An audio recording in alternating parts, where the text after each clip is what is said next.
بسم اللہ الرحمن الرحیم نحمده ونصلی علی رسوله الکریم اما بعد اعوذ باللہ من الشیطان الرجیم بسم اللہ الرحمن الرحیم وَإِذَا سَأَلْتُمُوهُنَّ مَتَاعًا فَاسْأَلُوهُنَّ مِنْ وَرَاءِ حِجَابٍ صدق اللہ العظیم۔ ناظرین اور سامعین، البلاغ چینل میں آپ کا خیر مقدم ہے۔ آج 11 فروری بروز جمعہ سن 2022 ہے۔ آج کی مناسبت سے ہماری گفتگو کا موضوع آپ صلی اللہ علیہ وسلم کی بیٹی اور بیوی کا مثالی پردہ۔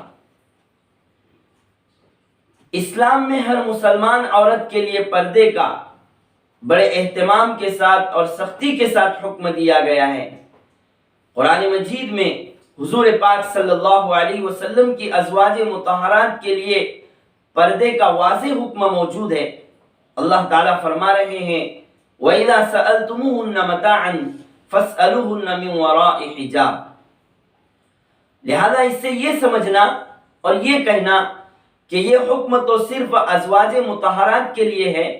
یہ حکم صرف آپ صلی اللہ علیہ وسلم کی بیویوں کے لیے ہے،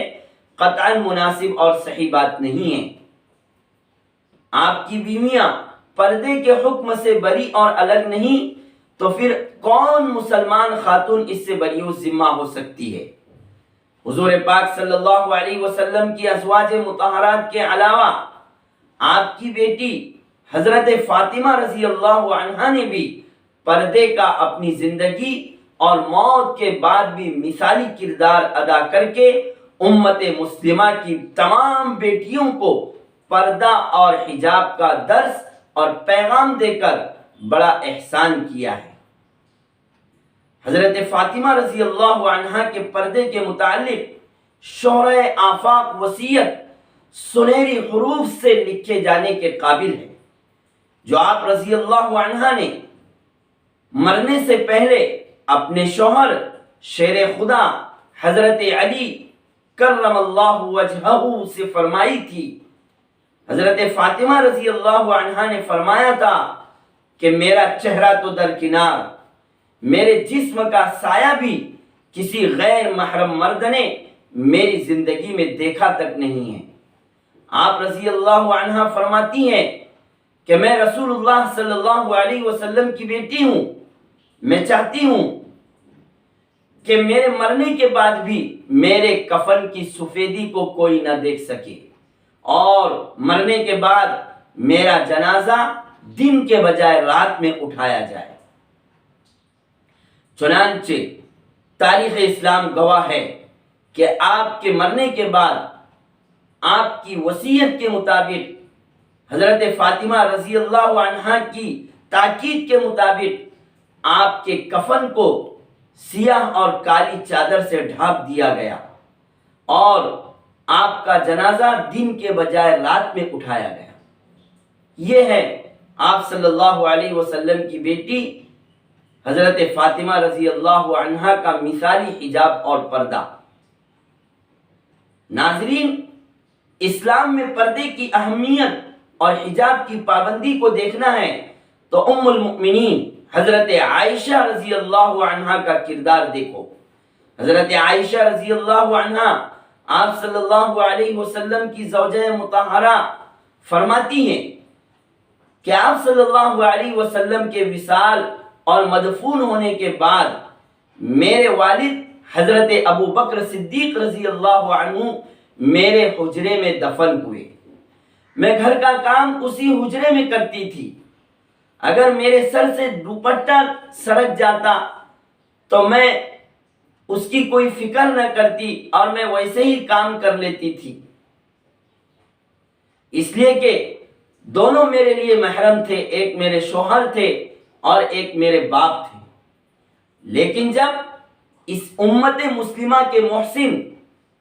خلیفۃ المسلمین خلیفہ ثانی حضرت عمر ابن خطاب رضی اللہ عنہ اس حجرے میں مدفون ہوئے تو اس کے بعد سے حضرت عائشہ رضی اللہ تعالیٰ عنہ فرماتی ہے کہ میں نے بقیہ ساری زندگی حضرت عمر ابن خطاب رضی اللہ عنہ کے حجرے میں دفن ہونے کے بعد پردے کے ساتھ گزاری اور میں کبھی بھی اس حجرے میں بغیر دوپٹے کے اور بغیر پردے کے داخل نہیں ہوئی۔ یہ ہے ہمارے نبی پاک صلی اللہ علیہ وسلم کی بیٹی اور اسی طرح آپ کی بیوی کا مثالی پردہ، جو امت مسلمہ کی بیٹیوں کو اور امت مسلمہ کی بیویوں کو پیغام دے رہی ہے کہ زندگی کے ہر موڑ پر اور ہر وقت، چاہے تمہارے خلاف کیسی ہی آندھیاں چلے، تمہارے خلاف کیسی ہی آوازیں کسی جائے، تم کبھی بھی پردہ اور حجاب کا دامن مت چھوڑنا۔ حدیث پاک میں آیا ہے، حضور پاک صلی اللہ علیہ وسلم نے فرمایا کہ اگر کسی خاتون کو، کسی عورت کو، کسی شخص نے، کسی انسان نے گناہ کی طرف اکسایا، گناہ کی طرف بلایا، لیکن اس خاتون نے، اس اللہ کی بندی نے یہ کہا کہ میں تو اللہ سے ڈرتی ہوں، میں تو اللہ کا خوف اپنے دل میں رکھتی ہوں، حدیث پاک میں آپ صلی اللہ علیہ وسلم فرماتے ہیں کہ ایسی خاتون کو اللہ تعالیٰ کل قیامت میں اپنے عرش کے سائے میں جگہ عنایت فرمائے۔ یہ فضیلت ہے، یہ انعام ہے آخرت میں پردہ اور حجاب کے کرنے پر جو ملنے والا ہے۔ ناظرین، اور خاص طور سے امت مسلمہ کی بہنوں، بیٹیوں اور ماؤں، یقیناً یہ بات سچ ہے کہ حیا،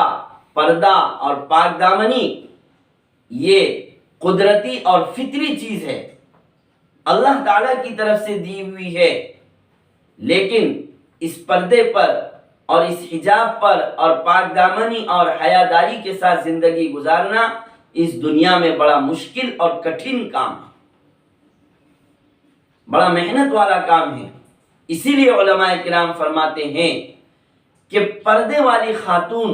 اور حجاب کا اہتمام اور پردہ کرنے والی بہن کی مثال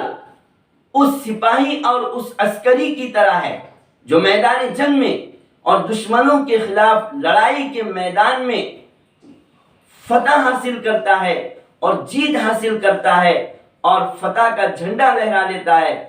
تو ایسے ہی پردہ کرنے والی خاتون اور حجاب کرنے والی خاتون کی مثال ہے کہ اگر وہ اس دنیا کے اندر ہر مصیبت کو سہ کر اور ہر چیلنج کو قبول کر کے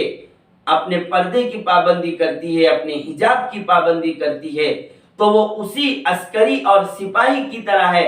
جو میدان جنگ جیت لیتا ہے۔ آج کی ہماری تمام بہنوں کو سلام ہے کہ ان کے خلاف اٹھنے والی آوازوں کے باوجود، ان کے خلاف چلنے والی سازشوں کے باوجود وہ اپنے پردے پر ڈٹی ہوئی ہے اور اپنے حجاب کی پابندی کر رہی ہے۔ اللہ تعالیٰ انہیں اس دنیا میں بھی اس کا نیک بدلہ عطا فرمائے اور آخرت میں بھی انہیں جنت میں اعلیٰ مقام نصیب فرمائے۔ ازواج مطہرات کی اور آپ صلی اللہ علیہ وسلم کی بیٹیوں کی انہیں جنت میں معیت نصیب فرمائے۔ اسی پر میں اپنی گفتگو کا اختتام کرتا ہوں۔ سبحان اللہ